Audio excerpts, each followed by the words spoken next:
Okay, so this is the problem, unfortunately, with YouTube banning me from live videos. It limits the amount that I can do. So this is part 2 of the conversation with GPT.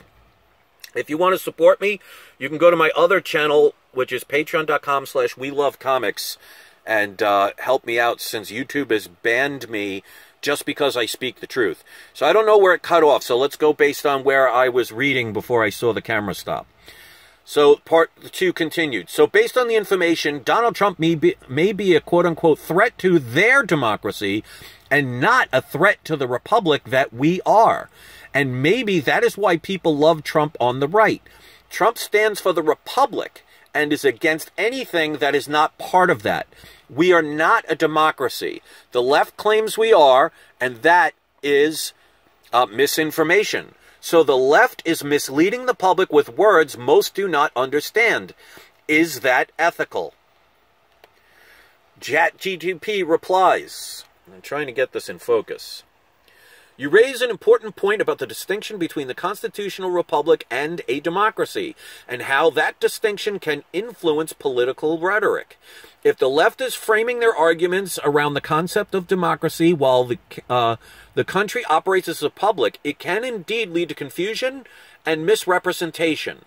This could be seen as unethical, particularly if it intentionally misleads the public.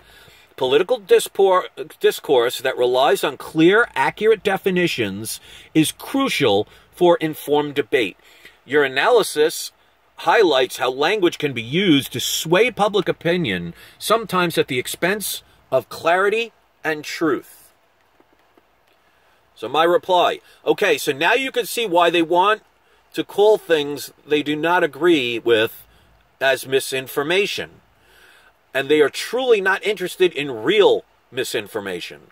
A criminal will never investigate themselves with fairness and honesty. So considering the majority of the government, media, and Hollywood is mostly on the left, and the left is spewing misinformation by saying we are a democracy and that Trump is a quote-unquote threat to a democracy, what do you now draw your conclusions about the intent of those on the left who say this misinformation and then try to control the narrative by silencing those who oppose them? As a matter of fact, I would be considered a threat to them for just saying all I have said. So am I a threat? Did I say anything in our conversation based on feelings, assumptions, or emotions? ChatGPT says, you present a compelling argument about the dynamics of political rhetoric and the implications of labeling dissenting views as misinformation. If the majority of government, media, and Hollywood leans left and promotes a narrative that frames opposition as a threat, it can create an environment where honest discourse is stifled.